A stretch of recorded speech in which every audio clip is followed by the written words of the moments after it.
Industrial Design Department. They've been given a grant to take a look at the issues of offloading a lunar lander. And so they've come up with some unique and innovative design ideas. And we've got 6 groups, and they'll be showing you some of their slides and some of their models that they've come up with. So if we can get started on the first group there. The lander itself, it consists of a vertical orientation on cargo loading. Our extreme limit for cargo size, we use the habitat module. The lander itself fits within a 25 feet by 60 foot length shroud. The crew module is fastened to the top. Okay, take it to the next slide. Okay, this shows the lander and also the transporter unit. The transporter unit is originally intended to be taken up on a previous flight to the habitat. It'll have to make the first flight series. Its deployment on the lunar surface is for manipulating the cargo once it has been deployed from the lander.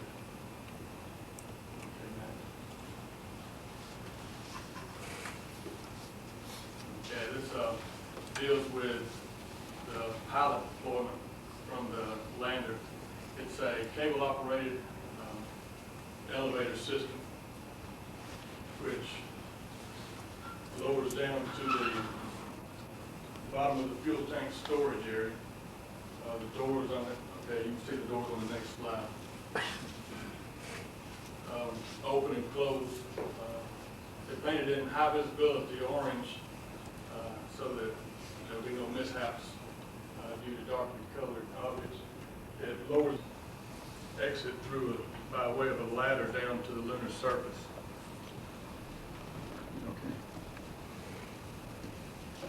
Okay, this is the transport vehicle itself. It consists of a cargo boom arm and stabilizer legs on the side. The next 4 are the transport vehicle. I just explained as we go. Okay. You'll see on the front, it's a front entry transport. The roll cage also serves as the steps, and we have the durability of the steps. We increase the size of them for protection.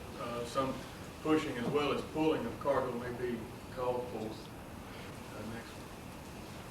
Okay, you see the legs on the side which deploy for stability due to heavy cargo placement.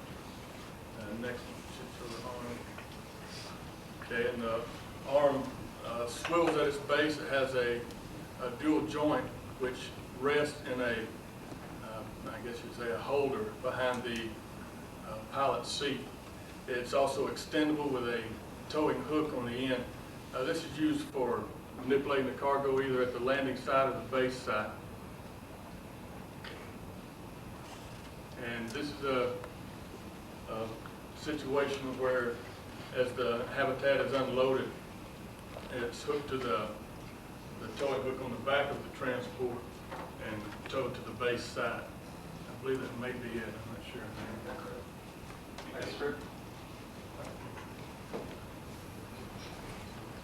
And Will Crawley both helped me with this project, but due to lack of time, they asked me to do the speaking for them. When we first started this project, we sat down and kind of drew up some requirements that we felt that would be a standard on all landers. So, for one thing, we wanted to simplify the whole system. By this I mean we wanted to minimize the number of working mechanized parts to a minimum. This is to avoid the possible malfunction during the mission. Secondly, we wanted to integrate the lander and loading system into one basic unit.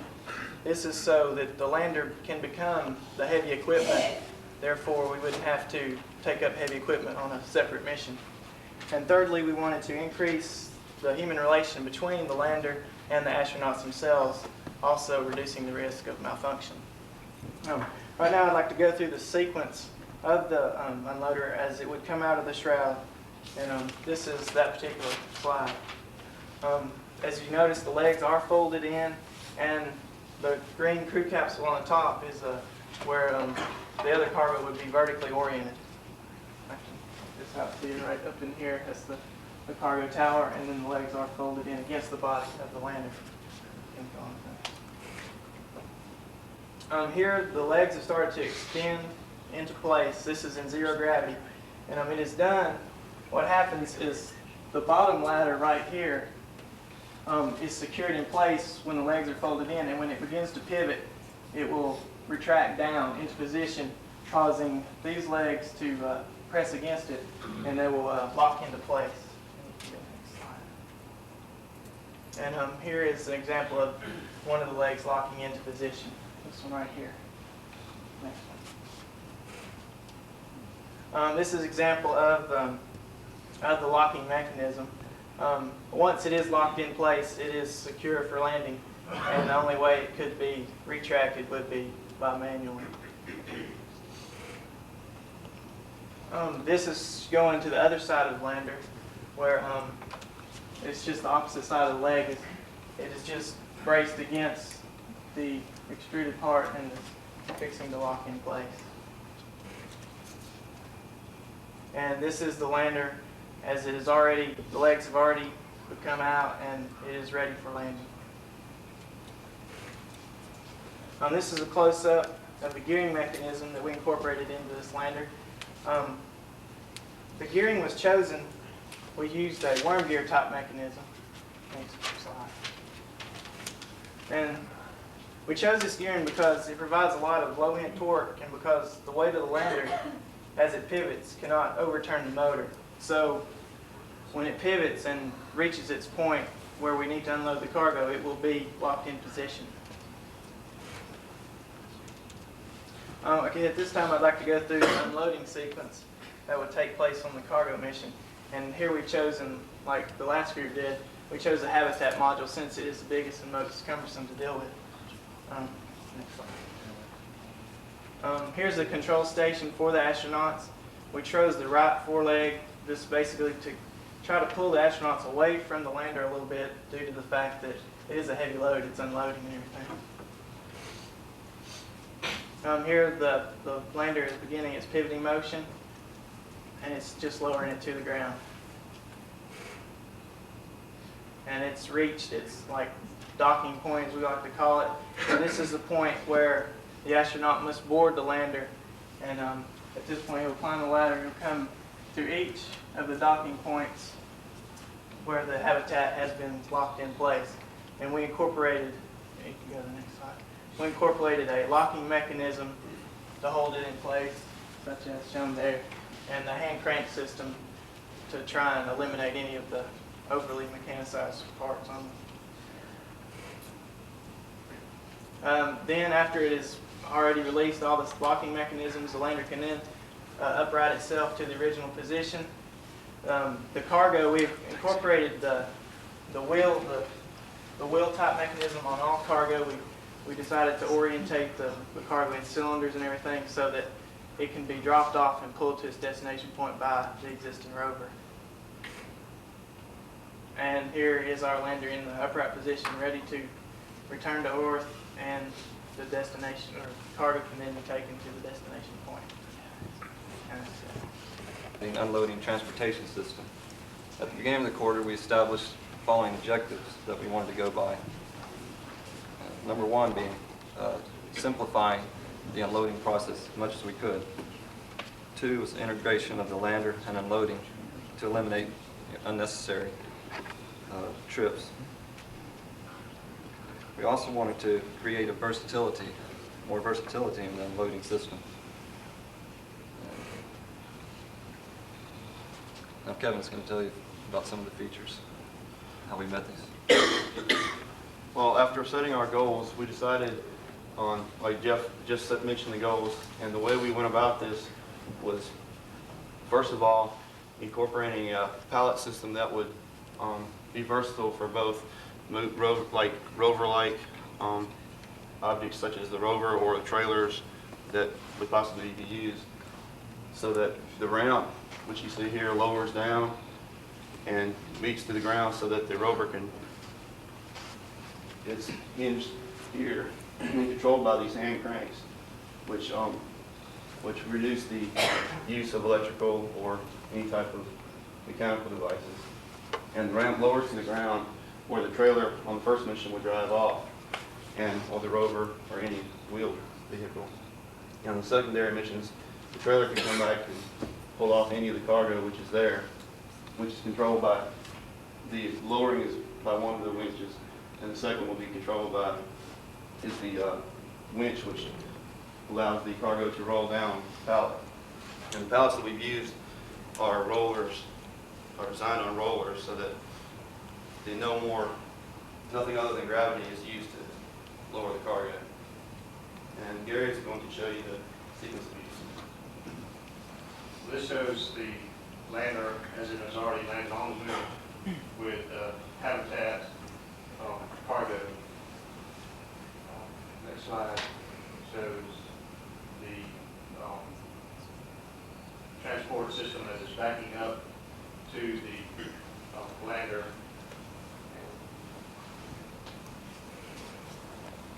Now this is the astronaut in the workstation as he's lowering the crank, the roller system. Everything's done by hand, like Kevin said. The gravity is used to lower it. He's just, the winch is used to just brake the system to slow it down. All right.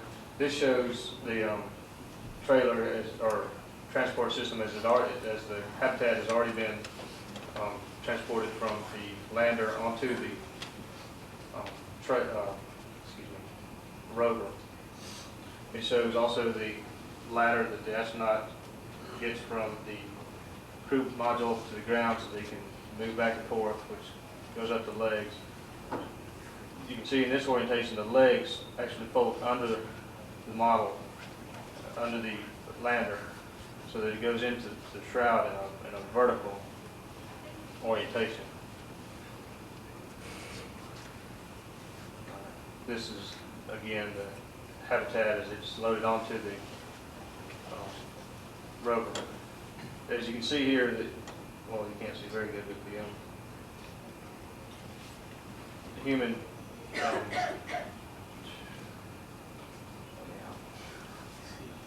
is the control panels rotate so that the astronauts can see the habitat as it lowers, and then they'll rotate it back around to drive the unit. Is there a not very obvious arm moving that, or what? Sorry? Is there an arm moving that big module? Yes.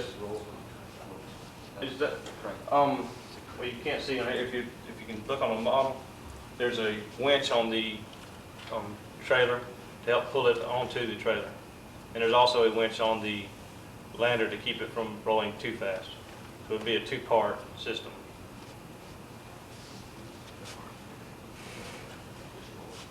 Now this shows the lander as it's already been unloaded. You can see the rollers here better. All right, this is the trailer as it's fixing, as you can see it here now, how this rotates around. It would use a dumping system to lower the habitat onto the lunar surface. And last is just the shell. As you can see, the crew cabin and all is taken back off to the mothership, and that's just what is left on the moon. So.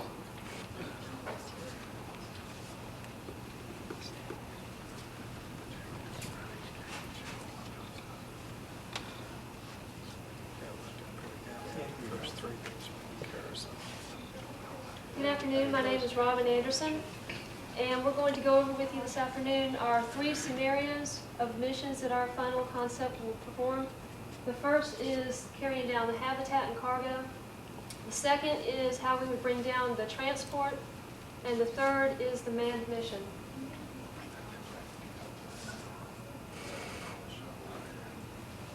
This slide shows how our You can see this is ours right here on the table, folded out. This is how it would be folded up in the shroud. The habitat is on top, and the cargo is on the bottom. Once it gets out into space, it begins to open up. The legs will telescope down from the pallets.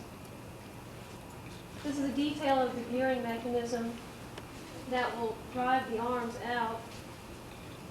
There's one on each leg for a total of 4. Once it is fully opened, it will look like this, and it is ready to land on the moon.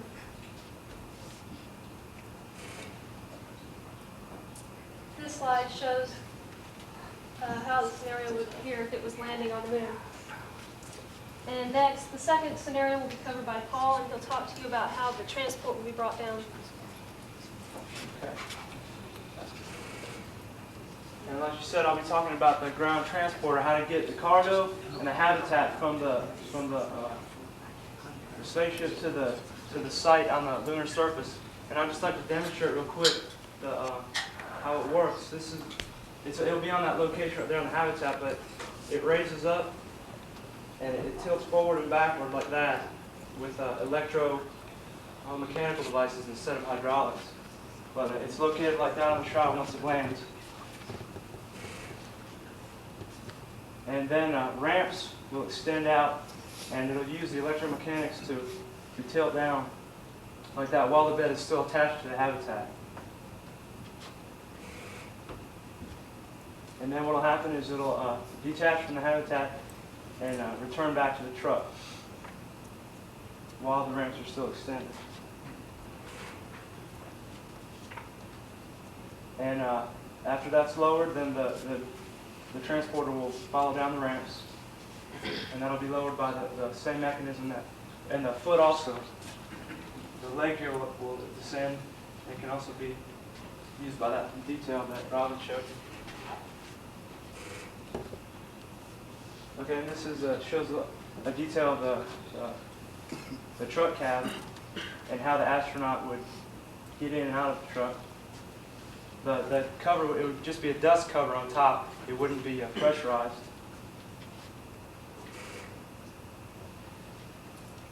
And that's also a detail.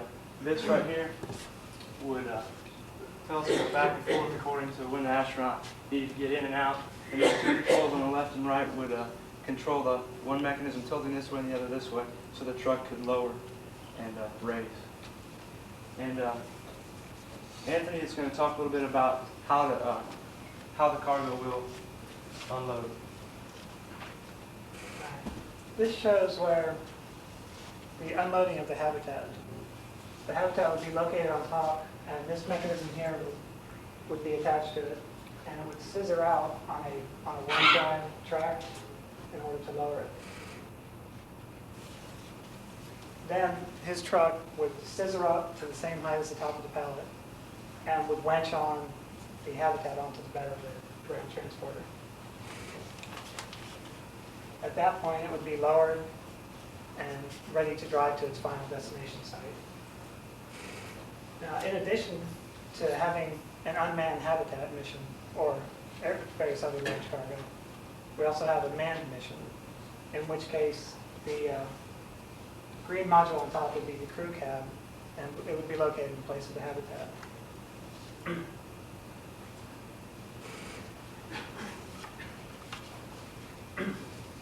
And this also shows how we have other cargo in addition to that habitat that would fit inside the shroud at the same time. And they are octagonally shaped cargo, which would be a standard, and everything would be loaded into those for palletization. And this shows a detail of how the man would walk across the arms and climb down and unbolt the cargo from the back once the bed is raised up to receive it. Now, this next slide is showing how his dumping mechanism could simply just drop that cargo off at any site that we need, and it would be winched down, but use gravity. I believe that's it. Presentation for what we've termed LOTS, which is the landing, offloading, and transportation system for cargo on the moon. Scott's going to take you through position in the shroud through landing.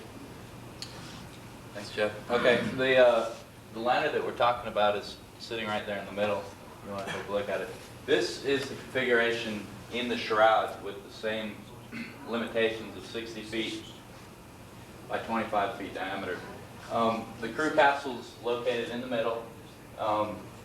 We wanted to eliminate extra mechanical things, so we tried to incorporate the offloading mechanisms with the lander itself, so that you wouldn't need extra heavy equipment. One side of the shroud, the hatch for the astronauts to enter the crew capsule is located on the top of the crew capsule. Okay, this shows once it's out of the shroud, the mechanical arms on both sides are wenched up into a position for landing, and the design that we've come up with facilitates or allows for the maximum amount of cargo to fit into the limited size of the shroud by placing the tanks around the crew capsule and placing the crew capsule in between the cargo. We were able to maximize the space in the shroud. Also, when this leaves the shroud and it's ready to land on the moon, cargo is moved up for better in-flight stability. These can come up as high as they need to or down, so that the center of gravity is below the rockets.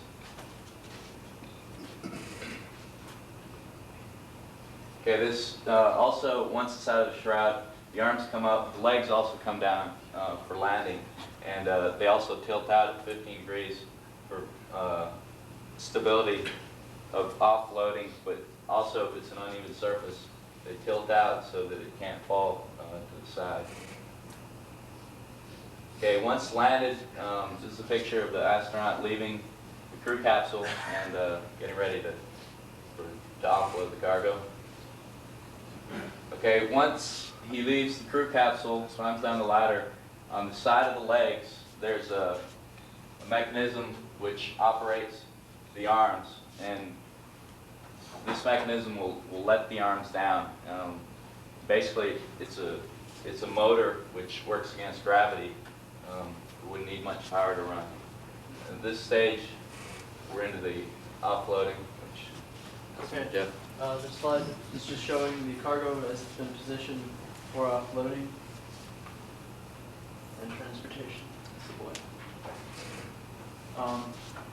This slide here is showing where the EVA astronaut will approach the vehicle, as in this case of the cargo, and operate a mechanism by which it releases a pin which holds the cargo in place on the arm, and when the pin is released, you can either drive the vehicle away or be ready to tow any cargo away. And all our cargo is also on a wheeled pallet.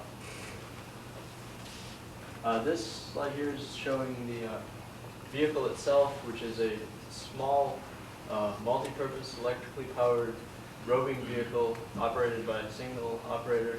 It's equipped in the first mission for towing, but the towing mechanism, or towing section, which is located back here, is removable, and other sections such as a drill, or like for mining or a crane or anything, can be mounted in that same position. So the vehicle is highly reusable. This slide is showing just the vehicle driving away from, to drive around to unload the other cargo. Here, this slide details the actual hitching of the vehicle to the cargo. One interesting design feature about this, we tried to make it as easy as possible for the driver to maneuver in and hit the hitch. So we've incorporated these guides so that you can, it actually will guide the hitch to the place where it's positioned, so that you can be less precise with this driving of the vehicle. Here again, the vehicle will be used to tow, in this case, a habitat module to a usable location or more than 400 meters away from the landing site. This slide here is showing the vehicle towing other cargo, which would be using the same pallet as the Habitat, or the same type of pallet. It's a single-wheeled unit that is attached to the cargo and tows the same way, and then just rests when it's left in its place, and then the cargo can be manipulated later. Okay, and throughout our designing of this product, we use of this lander, we use color coding as designated by NASA. This slide shows the yellow was put indicating hazard to the end of the edge of the rail, hazard steps, the hatch, and green for manipulating. Green is used for often used tools or devices. We use orange for to indicate fuel. And another design feature throughout the designing of this lander was the human interaction between anything that the human or the astronaut had to manipulate or use. For example, the ladder, instead of the standard ladder that went straight up and down, we wanted to provide an easier ladder with the handrail, extra safety. Also, all the interaction which takes place during offloading or when they're unhooking it is all reachable, and the buttons, instead of having a real fine mechanism, are large toggle switches or movements which can be manipulated easy in the astronaut, in the suits. So, that's it.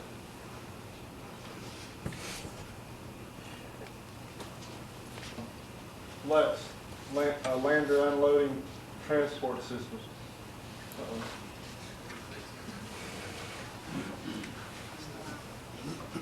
Okay. Just to go back to a little bit of development phase, this is what we came up with to start off with. Show you.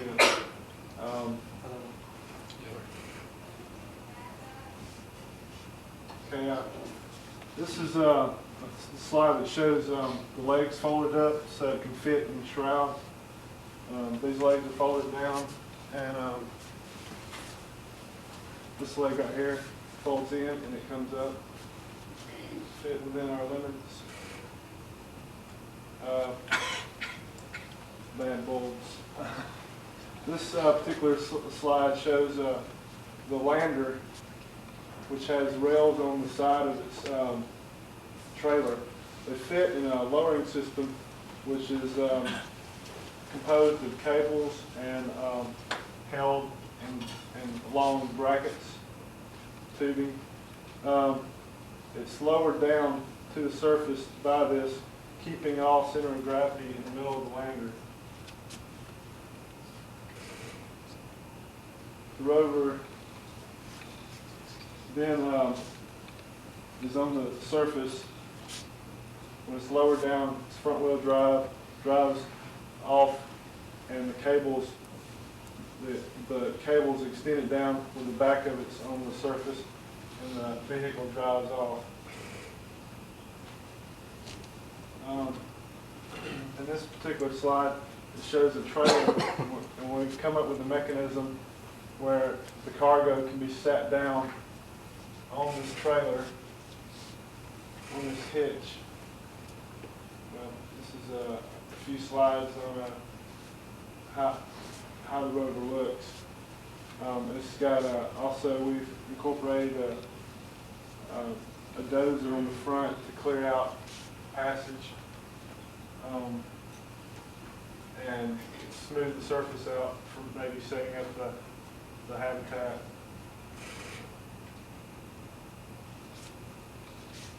This particular slide shows the lander with the habitat in the lowering system.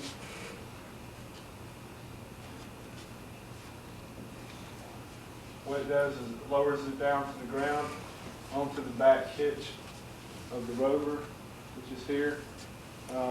The guides, the Habitat has guides on the side of it, which once it's lowered down onto the rover, the guides line it up so when it does let down, the legs can be dropped out and push the Habitat up so the rover can drive off. Our model shows it a little better than what our slides do.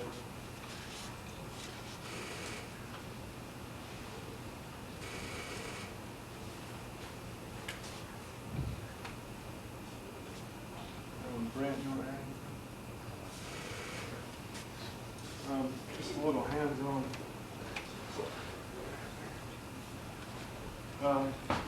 If you can tell, our rover, what it does is it backs up under the lander and under the Habitat.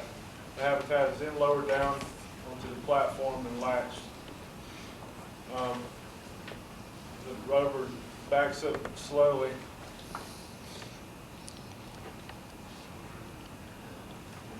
Where the Habitat is lowered down completely, and when it backs up after it's hitched, what it does is this back end is just swivels up like so. But when the Habitat comes all the way down, it rests on the rails, which is the lowering system on the side of the Habitat, positioning it where the legs on the Habitat can be let out properly in a straight vertical fashion. The cargo does the same thing. In the cargo, there's two pieces there. It's got clips which can link them together, making the length the same as the Habitat and lowering it down in the same means in the back of the rover and letting it tilt back and rest on these braces. A little on the human aspects. We've got a lowering system or elevator for the astronaut. Lowers it down all the way to the surface. These telescopes kind of basic lowering system as the Habitat and the cargo does. We have a backup ladder located on the other side, and it can be lowered down by a small crank motor here. A backup system for the cargo is a little wheel on the side, ran with gears that can manually lower it if any failures come up. A little on the rover. As you can tell, the cockpit does swirl around, giving the user adequate vision of all that's going on. Easy access, especially with the suits, and you can just push it up and get out. That's about it. Great. We're going to have the model set up tomorrow morning at P106, and we'd like to invite everybody out to come and have some perhaps one-on-one conversations with the students from Auburn, where you can point out to them where they went right and maybe give them some suggestions on other ways that they could have handled these designs. Thank you very much. Some novel ideas and really stimulating our thinking. You produced a high-quality product in the previous activity that we had with Auburn when your class was taking a look at the lunar roving vehicles, or your predecessors were looking at the lunar roving vehicles, and we have a similarly high-quality product in the current effort. So again, I'd like to thank you for that. As Clark said, Jack Lee will be stopping by briefly later on, and he has seen the models from the previous effort, from the lunar roving vehicle study, so he is a little bit familiar with this activity. He hasn't seen it for quite some time. He will only be here for a few minutes, so I'll need to make the points that he would like to very quickly, and I'm sure that he'll be complimentary of the work that you have done. At about 10 o'clock, there'll be a photographer coming over to take some photographs of the teams and their particular models and mock-ups, so we'll probably take a break about that time. And I guess that's about all I have to say. Dan, do you? Hope and my partner is Charles Baker. We're here to present our solution to the problem of an unloading device for cargo on the lunar surface. This is an overall layout of our lander. You have the crew module on the top. This is the crew deployment elevator. You have your emergency rescue escape ladder. You have your compartment under here for your storage tanks. And the cargo bay area is in the center with a vertically oriented cargo configuration. We use the habitat module as the extreme limits to the size of our cargo bay. We were told that that was actually the largest cargo we would be carrying.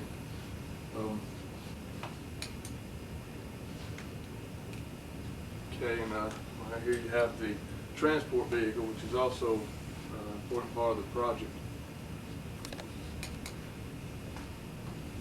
Okay, here's a closer view of the crew deployment elevator. You have swinging doors in a in-flight position. The elevator rolls up on these tracks and stands vertically up against or relatively close to the crew module. Then can be, from one pilot on each side, can be placed down into the position it is here, and then is taken to the ground on a cable system powered by an electric motor.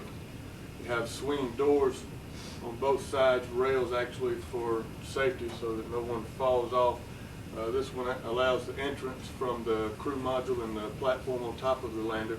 This one allows emergency escape onto the ladder.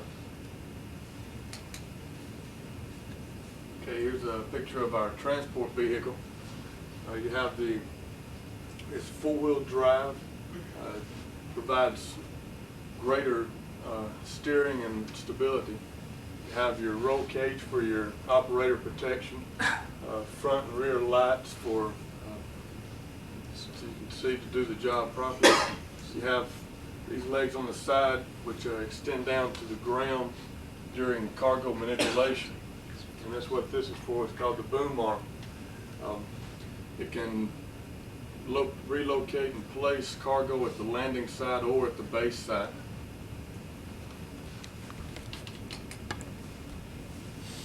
Okay, this gives you a view of the operator control. It's a swinging type arm with a joystick control which swings out of the way when the unit is not in use. Then can be pulled around to position itself right in front of the operator, and then the joystick allows the easiest operation with the limited range we have while wearing the life support system. Steps are incorporated into the protection system. The step on the bottom folds up under out of the way so that it doesn't drag on unlevel surfaces.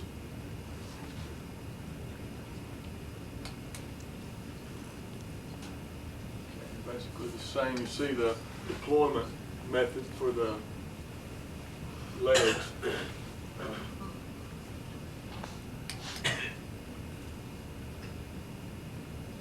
Okay, this is shows how the boom arm will work.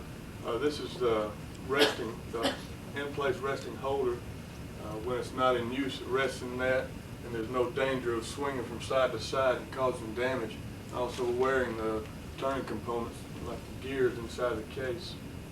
It's also extendable and has the towing hook on the end.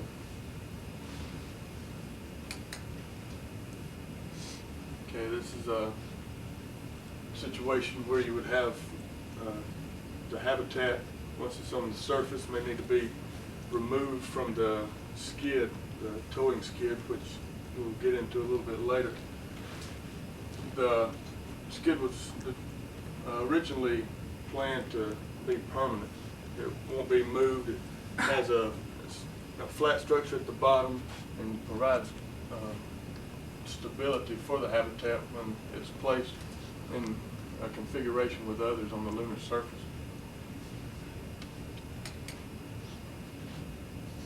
Okay, this is also showing the overall view of the habitat and the transport vehicle on the surface.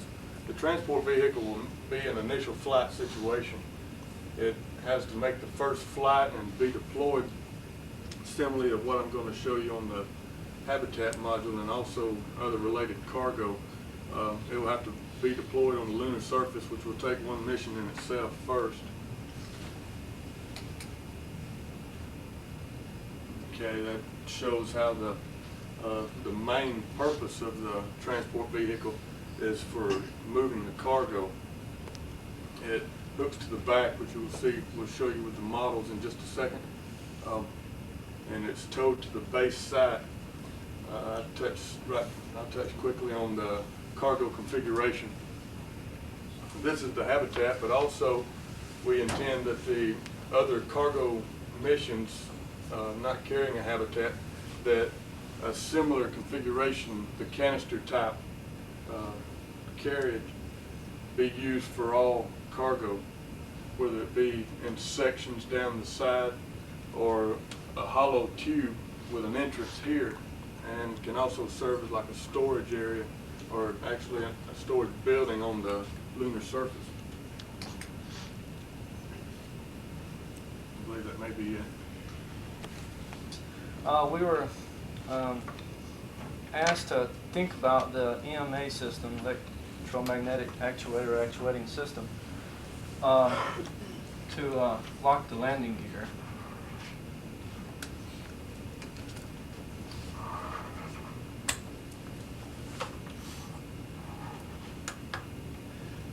And as it lands,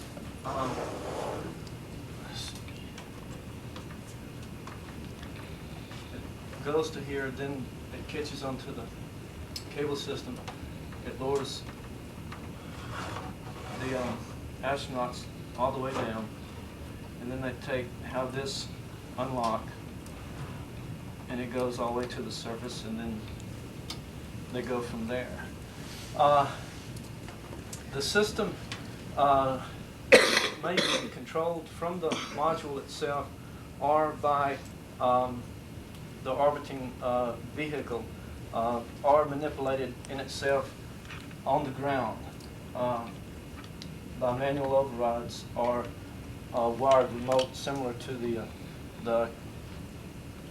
use on the boom on the transporter. Once that's out, the cargo system or habitat swings out here. The center should be stable. The width of the legs is the scale 1/2 inch to a foot. The stance is basically the same height, width as the height, and the center is within that stance of movement here, and it unlocks. You have an electric motor or an override system in an emergency, and with the angle, once it's released with straps, it tilts out to have a more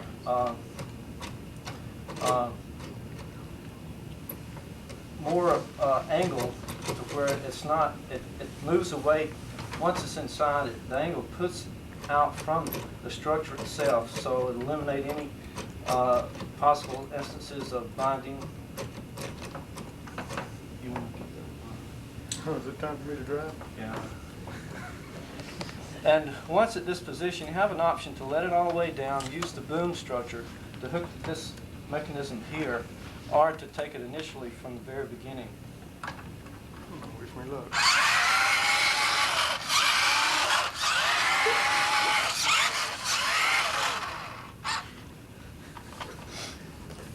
This is as low gear as we can get. You probably, it'll continue to be lowered down.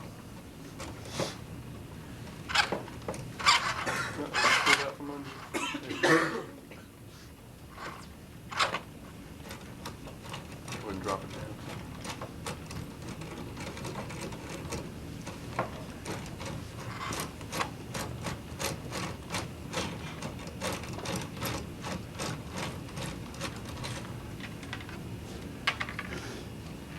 and the hooks are mechanically released, and then the skid itself, we were going to integrate wheels under it, but then there was discussion about dust, and so we decided to go with the skid method. And if I may pick it up and show you, it would run also a minimum surface area for less friction on the surface, and it would also eliminate the dust problem with turning up of the wheels. Once in place, you can either use this as a permanent structure, or if it's a situation where you do need it, I'll show you, just demonstrate the movement of pin it to the area. But once there, this can be removed here, as this structure can be on this. Okay, then that's if you need to take the habitat out of the tow and skid for replacement into the series on the lunar surface, then that's where the boom arm comes into use.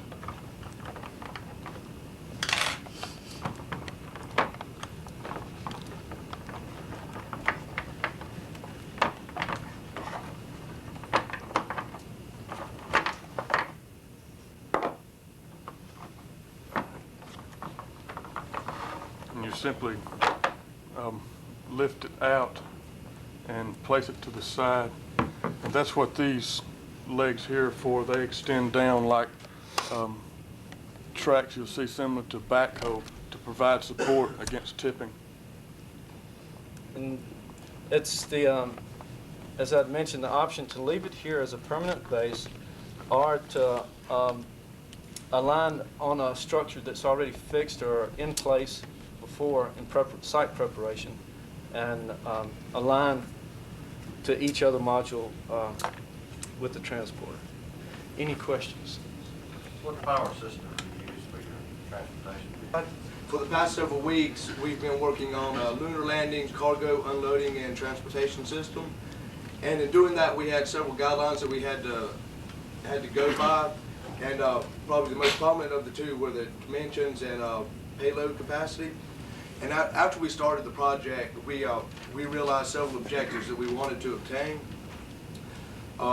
The first of which being we wanted to incorporate the unloading systems into the actual lander itself, thus eliminating the need for a totally separate unloader. We wanted the system to have the maximum payload capacity, so each trip to the lunar surface will be the most efficient.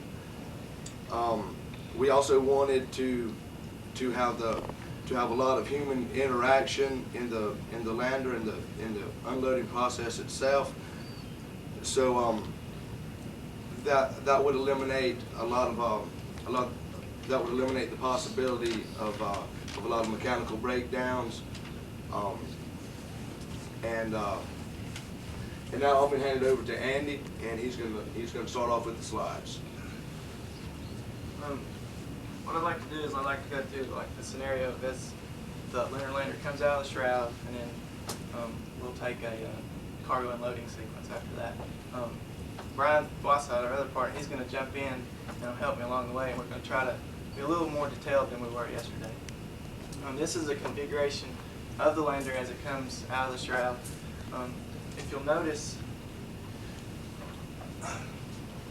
this triangular bottom section is the bottom portion of the lander, and it is, or of the ladder, excuse me.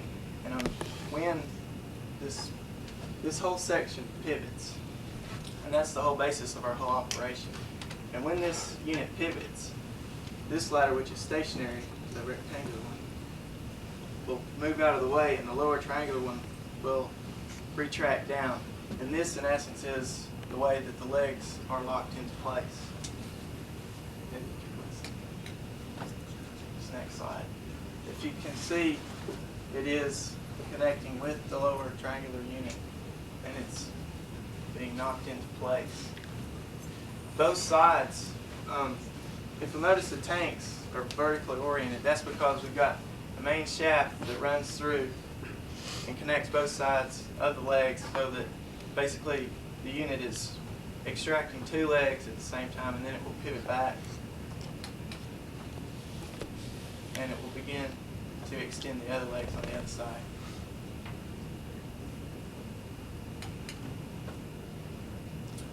This is the locking mechanism which we incorporated in the lander to secure the legs into place for landing.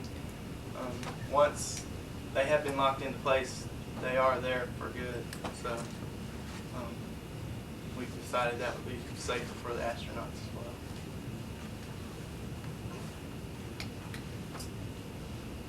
well. This is just showing that this is going to the other side, as I was talking about earlier.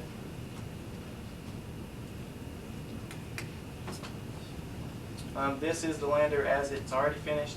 The extension of the legs is now it's ready to land on the moon. You might want to mention too that the reason this is in this position is this is what we use to push against the legs and in effect push them out into their position and lock them.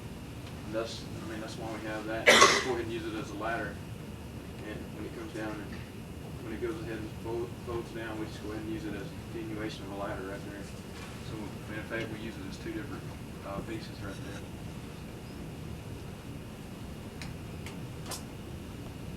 Okay, this is a close-up of the mechanism that will control both the extension of the legs and the unloading process. And I think Brian can give you a better understanding of this than I can. We would use an electric motor with a worm gear shaft connected to a larger gear here. And I believe yesterday you mentioned that the reason behind this is I believe we can get a little bit more torque off of that setup, along with the weight. When the thing gets out in the down position, the weight cannot overcome the electric motor when you use a worm gear against it. And instead of using just two regular gears against each other, they might can overcome the electric motor. And when you use a worm gear, there's no way that it can overcome it. So I mean, that was the main thinking behind that. And we just enclosed it with a shield here to keep the astronauts off when they were on the ladder, to make sure there was no danger from getting into the gear assembly. I'd like to point out that you notice on the models there's ladders on both sides. This is for two purposes. One, the extension of the legs, as we talked about earlier, and also for access to the engine unit for mechanical breakdown, so they can get there to it. And this lowers the battery unit that would control that and everything. And here's a diagram of the worm gear assembly that we propose that should be used on this.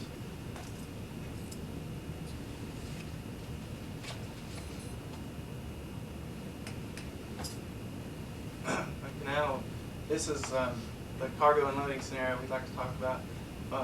We chose the habitat because it's so cumbersome and hard to. It was one of the hardest features we thought was to get on the moon.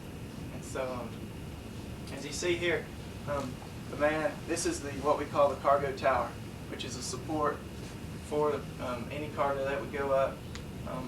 We have the clearance for the astronaut in full gear, and he has a walk space, which is from the ladder, and he can access the cargo underneath that hold. This is the operating station for the unloading. We wanted to pull the men away from the lander at this point, just for safety precautions. And due to the simplicity of the unloading, we felt it's just basically one side down and then the other side to reverse it. So there's really just two functions for unloading. I also want to say that you probably have to have a way of synchronizing the motors so that they run at the same speed and at the same time. I believe I talked before when they came up about that, and there was a way, or it's being developed a way maybe to do that. I would believe that right now that they have probably the technology to do that easily, but we would have to synchronize the motors in such a way to do that, to make sure that they work at the same speed.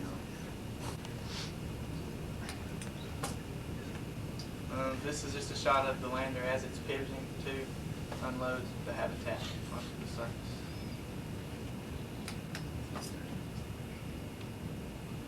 Here's the lander in its fullest pivoting position, which now it needs to be boarded by the astronaut.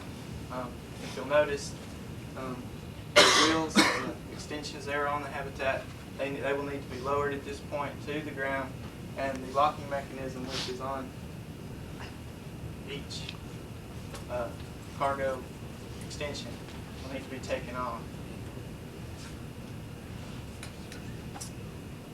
And here's a close-up of one of those locking mechanisms that we incorporated into that. Also, the block space around the cargo hold for the astronaut, we believe it's ample space for him in his suit.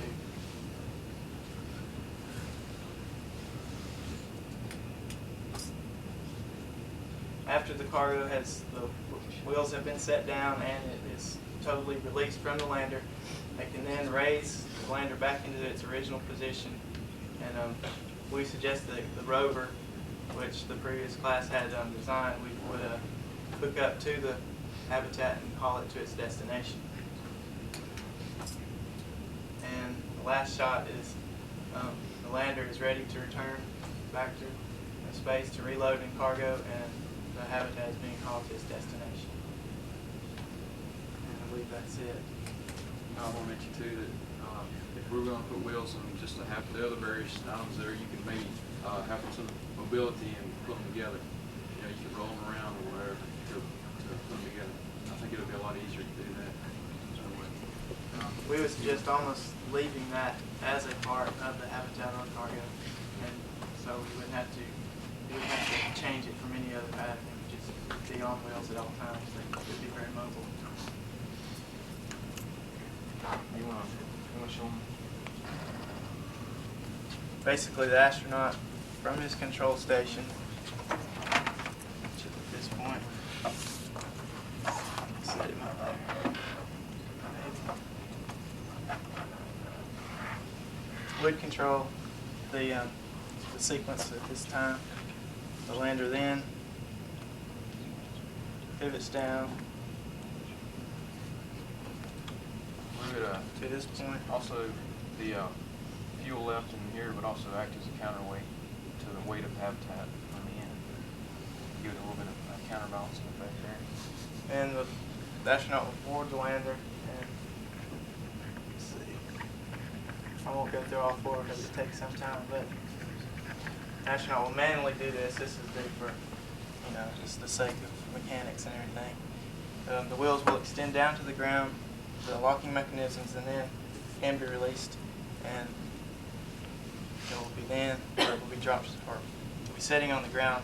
The astronaut can then get back off the lander and start to push the lander back up, and this would release from the docking point of the cargo, and it would be free to go to its destination. With the landing and transporting system, at the beginning of the quarter, we established several overall objectives which we wanted to follow, and these included just basically simplifying the unloading process into as few steps as possible. We also wanted to integrate the lander and the unloader into one element to eliminate unnecessary missions for unloading the unloader itself. Another thing we wanted to do was create a versatile system which could accommodate different cargo sizes and either unload the cargo directly to the lunar surface or to a transporter. We also tried to increase the human interaction in the unloading process to eliminate possible mechanical malfunctions and equipment problems. Now I'm going to let Kevin explain some features of how we achieve these objectives. All right, as Jeff said, our main goal was to make just the most simple as we could and the most effective use of power that we have. And what we've come up with is a roller pallet system where everything is based on the rollers, both on the transport system and on the cargo bay.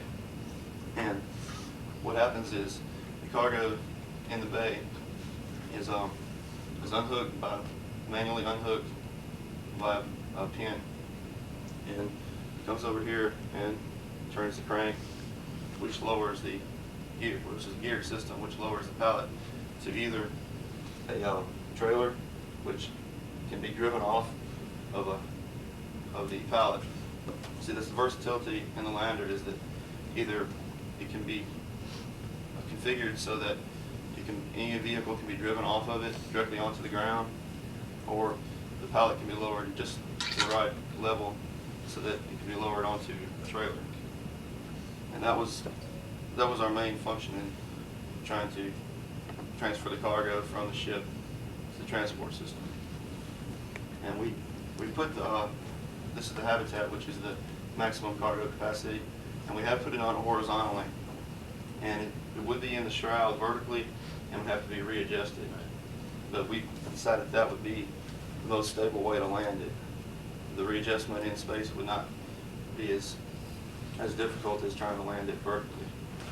So, and we've tried to make the human accessibility to all the controls more safe, like keeping the men off the ground while they're working. So we didn't want people to be working underneath where they could be in an accident. And the transport vehicle is controlled just by a simple control station, which you can back up. You can turn the pallet so you can drive straight into it, and then turn back around when it's finished and drive away. Or which would be controlled by a battery electrical system. And I think Gary's going to take you through the sequence of use and some of our design refinements. Start off with some of the preliminary ideas. This is how we got started on the roller system. As you can see, the basic rollers where it would unload the cargo. On this particular one, it's oriented horizontal, and we go in the shroud horizontally, which didn't give us a whole lot of cargo space, as you can see. So we kept the same idea of the rollers, but orientated them horizontally, so that from here to here is now the cargo space, and it will hold the habitat, which is the largest cargo we were told. As you can see, the crew module here would be a separate unit and would be able to go back to the mothership in itself with gas tanks and engines. This is a mock-up of the unloading process. How it would be, gravity would unload it, but the gear is mainly to just brake the system. Gravity would do all the unloading on this one. As you can see, the gears would run up and down. We experimented with some supports over it, but on the final one, we think we can get away without the supports. So, this is our final solution to the problem. We showed the lander loaded with the habitat. As you can see, the pins go through. They also hold the pallets and the habitat with the same hooking mechanism, reduce the number of operations. Here you can see the trailer rover with the workstation, which rotates around.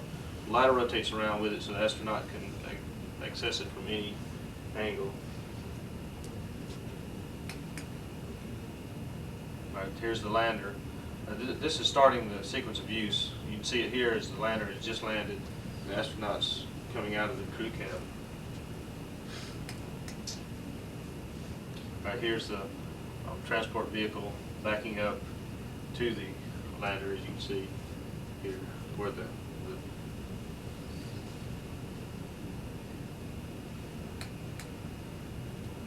all right, here's a detail of the transport vehicle. As you can see, the ladder, how it rotates with the command center. You can see the lander in the background. This is an astronaut at the workstation. Like Kevin said, the workstation is above the cargo to keep. We think if the astronaut was underneath the cargo, that something, troubles may happen, and we always want him away from the underside of the cargo. So, this second crank is a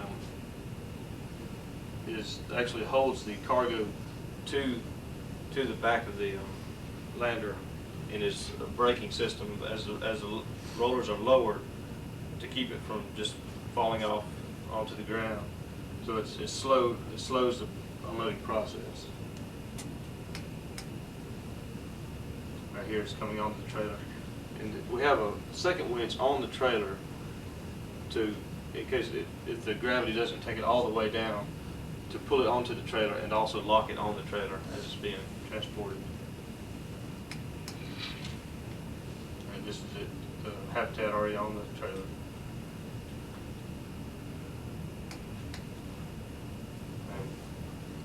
And drive it off. All right, this is something we incorporated into the trailer, is actually having it lower the cargo onto the surface of the moon. The rollers are also on the transporter. And this is the hull that would be left on the lunar surface. As you can see, the crew cabin, the gas tanks, and the engines have left, and just this would be left over on the moon. And I think that's the last one. I'd like to tell you about the 3 types of missions that our final concept can perform. First of all, there is an unmanned mission where we would carry down the cargo and the habitat. The second type of mission is where we would bring down the surface transport. And the third type of mission would be the manned mission.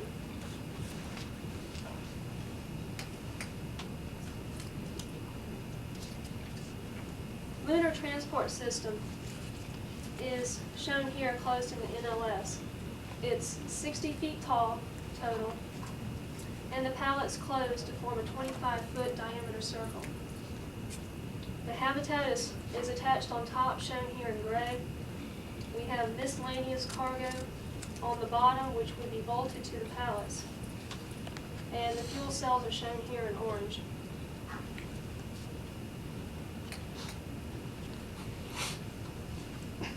Once the Lunar Transport System is in space, it would open in 0G.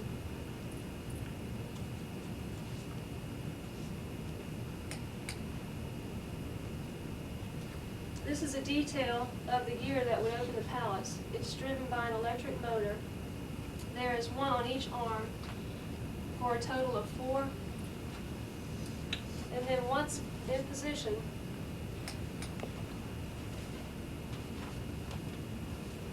the gear locks the arms in place. This is where that detail is, and there would be 1 on each arm. The lander is now ready to land on the lunar surface.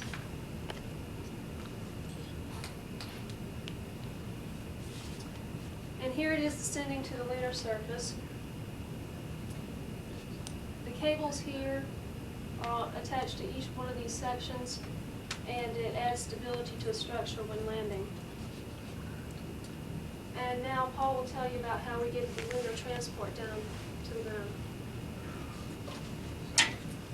Okay, and like Robin said, this will be one of the missions that is run down. This is one of the lunar transporter.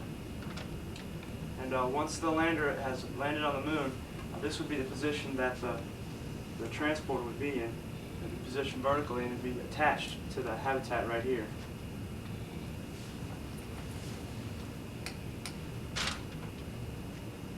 Okay, and in order to unload the ground transporter, the bed, the transporter itself, would hinge. First the ramps would be extended, and then the truck bed would extend down. While the truck bed is still attached to the habitat, the truck part would extend down onto the ramps.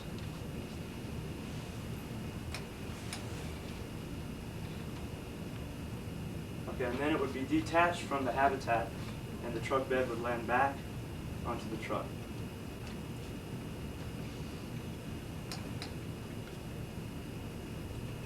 Okay, and then the leg that was holding this up would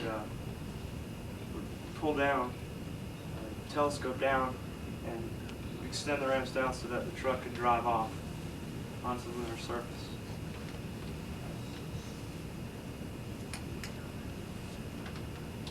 Okay, and this is a detail of the truck cab from the inside. As you can see, this is a cover that closes up and down, and this is just a dust cover. It would not be pressurized. As you can see, the seat is made for the astronaut, so his backpack could sit on there, and his air would be in that.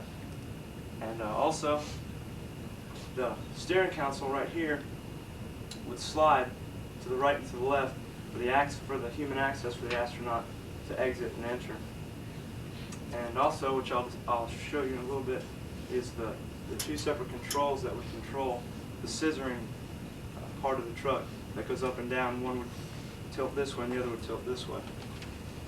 And then, of course, you've got the different consoles for other things that you might need to work with.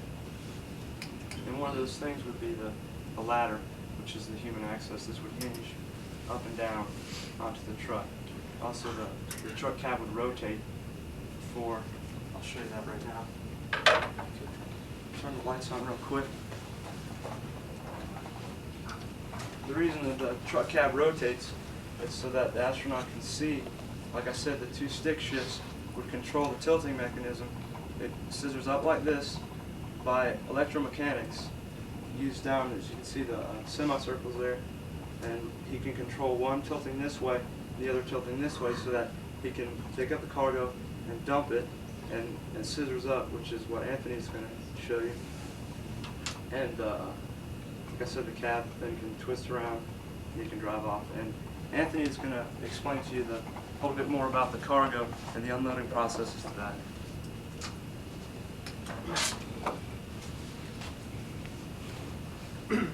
Okay, this shows the mechanism for the habitat, which lowers the habitat. The habitat would be attached to this mechanism, and it would be in a vertical orientation and slowly scissor down on top of the pallet, which would lower the habitat and make it ready for movement onto the transporter. And this shows the truck bed scissoring up to the same height as the top of the pallet. And there'll be a winch located at the front, which will attach to the front of the habitat and hold it on. And once it's secured, it will lower and it's ready to drive off to its final destination site.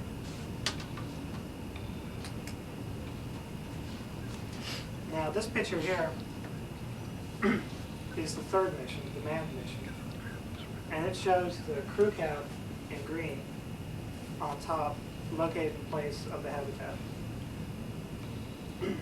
And it also shows the standardized cargo containers on the side. These right here. And these would carry just the miscellaneous cargo. And these are also carried on the manned and the unmanned mission. And, oh, I'm sorry. From that pallet back there, that's where they're unbolted from. The cargo is then taken by the transporter and lowered by winch at the final site. I believe that's it. Cargo containers when they're in the snow position, they would be above the Okay. half on. They fall down underneath the engines. Oh, they come out this way. Right. Oh, okay. Yeah, because this has to be in the shroud in a vertical orientation. And this way, from the top of this to the bottom, when everything's in there, So it's you 60 feet. start your descent, you pull these out. Or as soon as you're in space around the orbit. Right. It's not critical where, but it'd be better to open it up right away to keep the engines clear. And the reaction control systems would be located on the ends of the pallets. So you'd have. All right, first we'd like to go into a little bit of background about the project. We've realized that NASA wants to make a return trip to the moon, to use it as both for manufacturing of things that might not be able to be manufactured on the Earth, and as a stepping stone point to planetary exploration, which is planned for the next century. So they're going to need to take various types of cargo to the moon to establish a base there, and thus a method for unloading and transporting that cargo on the moon is necessitated. All right. Basically, the problem that we have is how to unload this cargo most efficiently, and first of all, how to get it to the moon, then how to unload it, and then how to transport it. It must be transported a distance of more than 400 meters away from any landing site because of the debris that is incurred by a landing, and so some method of ground transportation had to be devised, and so we wanted to incorporate all of these things into some type of a system. We had some separate criteria that we worked with for the landing, and this included that the cargo will not exceed 22 metric tons. Some of this was stipulated by NASA, and other of this criteria we formulated ourselves. Both a manned and an unmanned mission might be used, and if the manned system, of course, is used, the crew capsule must be returnable. Also, it was stipulated by NASA that the lander and whatever cargo it needs fit into 25 meter diameter shroud that's 60 meters in length, and this would leave room for both the cargo and the crew capsule. Also, a height of 1 meter must be maintained between the lunar surface and the engine valves, so that, to accommodate for debris. Also, we wanted to make our system inclusive and efficient in that we wanted to have some of our, or at least some of the equipment be reusable once it's on the moon, rather than just left to be to sit there. Somehow we wanted to try and incorporate some parts that might be able to be reused once the landing part of the mission is completed.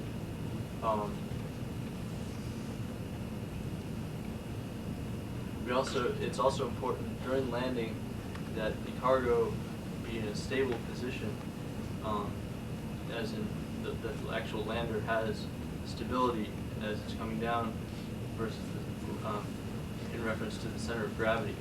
And so we had to, of course, consider that in our configuration of the lander.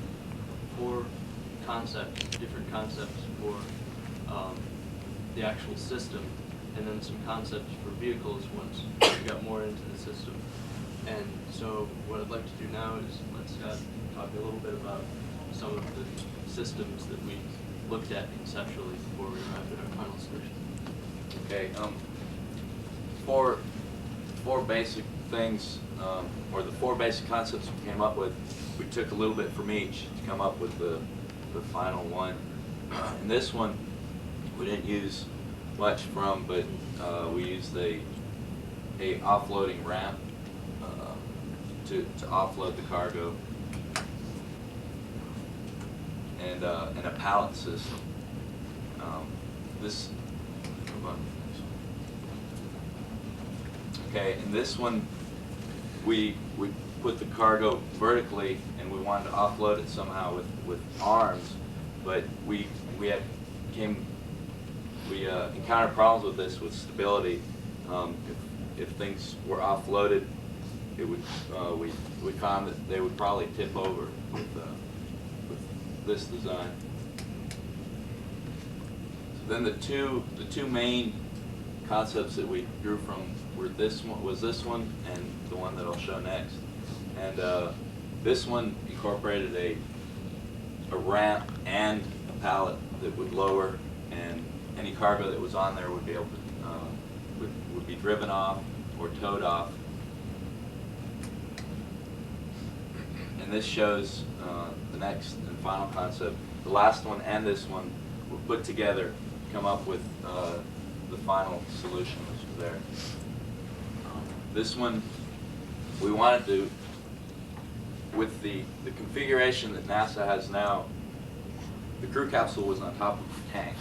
And we thought, well, why not reconfigure the tanks so that you don't have all the, basically it was 4 spheres and then the crew capsule on top. We thought if we kind of put it around the crew capsule, space would be, there'd be more space in the shroud for cargo. And here, excuse me, the tanks are here and the crew capsule's here, and the cargo is placed on either side. Also, the landing legs would be able to fold up and fit alongside the cargo, the length of the shroud, which would increase the stability if the legs were as long as the cargo was. And so that's basically the idea that we came up with there. Okay, and that's the same idea with, see that slide's put in wrong. But here are the landing legs and the cargo. The cargo is let down out of the shroud. If you look at it, this is the ground. And the crew capsule's here. And this is basically the idea that we came up with, which there's a better slide of that later. Okay, and then we're into the vehicles.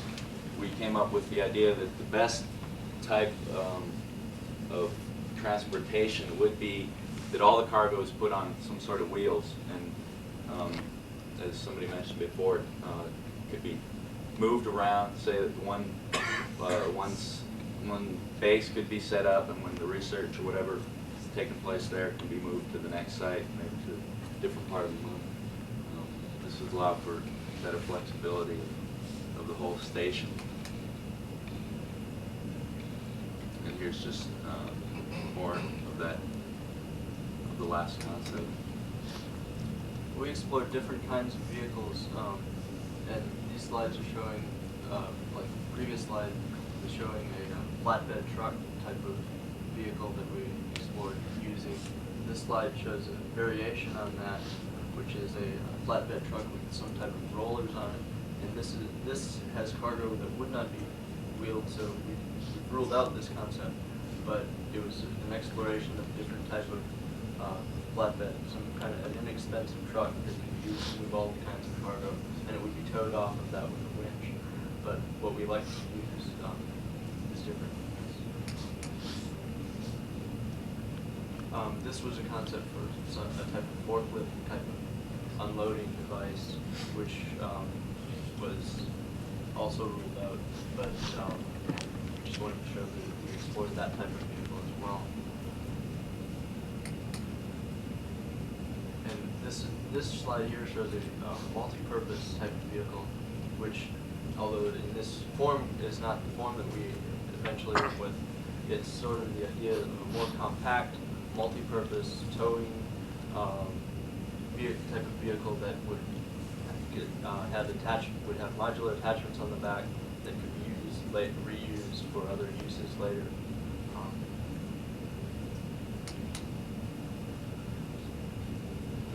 Now, our final solution.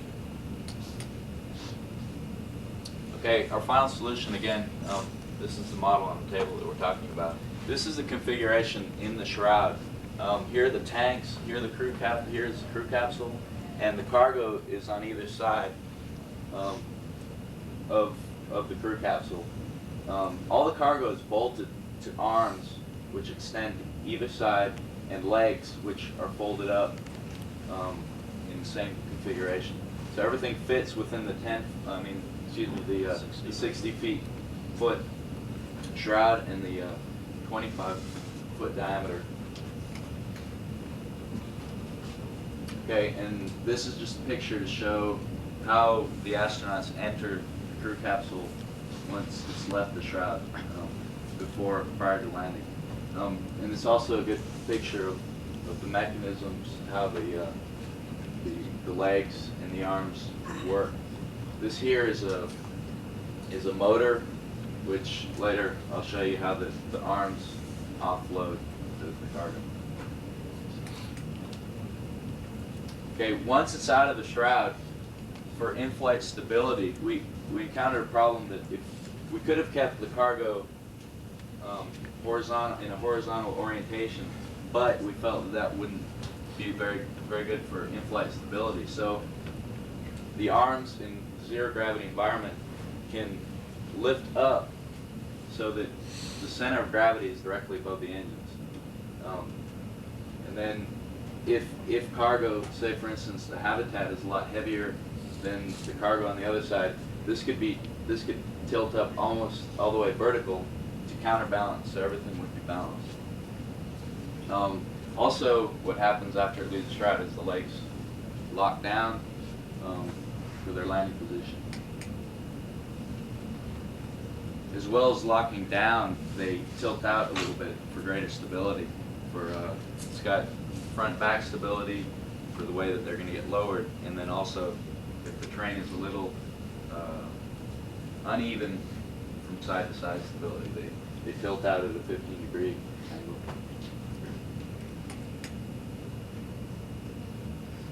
Okay, once landed, the astronaut leaves the crew capsule and gets down onto the ground for this stage of offloading.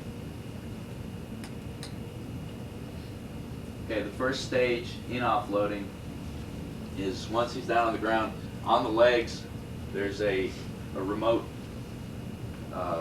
operation station for the arms to be let down. And the engines that I pointed out earlier, the motors that I pointed out earlier are really just working against gravity. So not much energy is required. All they do is a resistance, a winch type mechanism that would just let down control to the ground.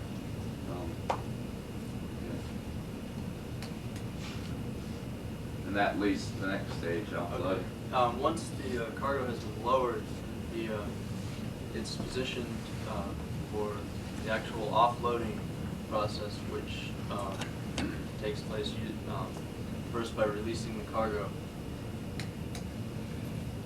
In this case, the cargo is the vehicle, and to release the vehicle from the arms, there's a mechanical switch that is located on part of the cargo on one of the supports. And I'll show you the model. It would be located there, and it would run a mechanism up through here, which would detach a pin, and they do that on both sides, releasing the cargo, in this case the vehicle, from the arms. And then the vehicle can be driven around to the other side. This here is a detail, or rather an orthographic side view of the vehicle, which we like to use. And the vehicle is a compact single operator type of roving vehicle, more along the lines of what was used in the first missions to the moon, rather than a large cumbersome truck that, which is some of the concepts that we'd explored before. It would be powered by an electrical motor, it would use batteries. And something that I brought up earlier about there being multiple uses, in this case, it's set up for towing using it's got a module back here that accommodates the hitch, which I'll describe in that is mounted to the cargo. But this module type arrangement is, we've provided that it can be removed, and that modules such as a crane might be attached back there for moving small objects around, or a drill, or for mining, or other types of equipment could be mounted to this vehicle in that way, and that way the vehicle is highly reusable for later establishment of a moon base. Also, the vehicle, as I said, has used a single operator, and the seating accommodates the EVA suit, and the seat rotates out so that he can, I believe the next slide. This is also a detail of the towing section. What I was trying to get to is this section where it shows that the seating rotates out so he can get in and then sit around to accommodate his maneuverings in the EVA suit. Once, of course, the vehicle is detached from the arms, it's driven around to the other side, where it's hooked up to the cargo, whether it be the habitat module or whatever cargo is hooked up there. It's hooked up by a hitch. An interesting feature that we've incorporated in our hitching module is that it incorporates some guides so that the driver can be less precise in the way that he backs it up. It'll automatically guide the hitch to the place where it's supposed to be attached. This slide here demonstrates just another cargo configuration, and also shows the pallet, the same type of pallet configuration that would be used and the way that it's towed in a similar fashion. This slide here just shows that the pallet is a collapsible pallet, and that in the shroud and for use on the moon, it would collapse to lower the habitat or whatever cargo, so to create better access. That's okay. Well, one feature of that thing, of the pallet and the trailer hitch, was for the other cargo that was shown. It can collapse and shrink or expand to different size cargo. And that one, the habitat is the largest. So It seems to have jumped ahead. I tried to hit the button. all right, and then throughout our design, one of the considerations was safety. We use color to denote, or color as specified by the codes that NASA gave us. Here, this is just a slide showing that we used color for the engines and moving parts were orange, yellow for indicating or letting the astronaut see that the edge is coming, shouldn't fall off. The exit is denoted in the yellow and the black, and frequently used mechanisms are green. This takes into account safety on the vehicle, also where the wheels move. Also throughout the design, for example, on the trailer hitch, it showed green lines, and then the feeding, the hookup had green also. So there's a little bit of a color code there, self-explanatory color code.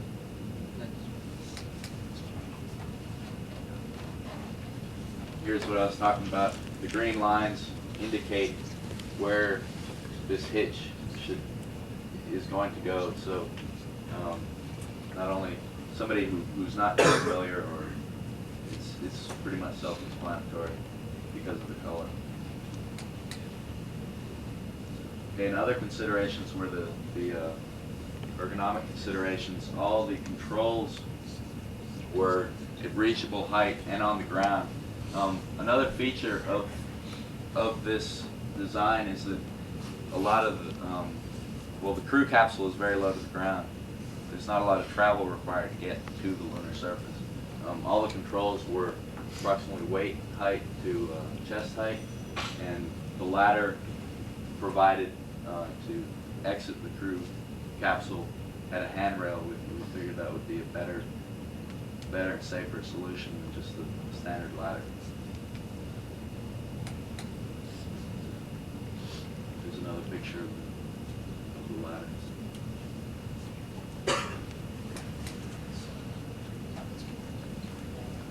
More pictures of the different color codes that we use. Are there any questions? Just about vertical, just to kind of be all separate. Or other various vertical. Yeah. Yes. It's the best. Come in. This is the cargo. Besides clear up. Yep, that's okay. I'm not seeing that. The reason we want to not have it completely vertical is to keep these engines are a resistance type of wind, slower, so almost vertical, and let it down. Any other questions?